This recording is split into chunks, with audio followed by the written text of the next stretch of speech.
Aucune somme que tu puisses donner à l'église, à un homme de Dieu pour l'œuvre de Dieu, ne pourra effacer ton péché.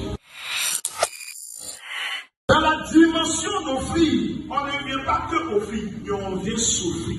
Je ne viens pas que donner, je me donne. La véritable offrande de libéralité est liée à votre cœur. Le problème de beaucoup d'entre nous, ou de beaucoup de personnes libérales dans nos églises, ils donnent de leur argent, mais les cœurs ne sont pas à Dieu. Il dit qu'ils ont donné de leur argent, mais en plus, ils se sont eux-mêmes donnés. Beaucoup donnent de leur argent, mais vivent très mal. Aucune somme que tu puisses donner à l'église, à un homme de Dieu pour l'œuvre de Dieu, ne pourra effacer ton péché. Et généralement dans notre église, beaucoup se cachent derrière l'adultère. Beaucoup se cachent derrière le fait qu'elles soient des maîtresses de Chisa. Beaucoup se cachent derrière une vie de dépravation.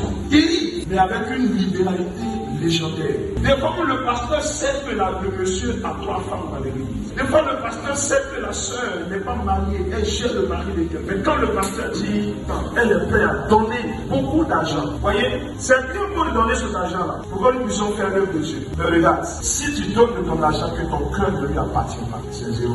Des fois nous donnons notre argent pour soulager notre conscience. On donne pour soulager ta conscience. Ne donne pas ton argent pour soulager ta conscience. Donc, parce que je vous ai dit que la Bible dit que là où est ton trésor, là se trouve quoi? Ton cœur. Le trésor, c'est ce qui est le plus important pour toi. C'est là aussi que ton cœur va. Donc quand Dieu prend tes trésors, quand Dieu prend ton argent qui est ton trésor, c'est parce qu'il va envoyer ton cœur vers lui.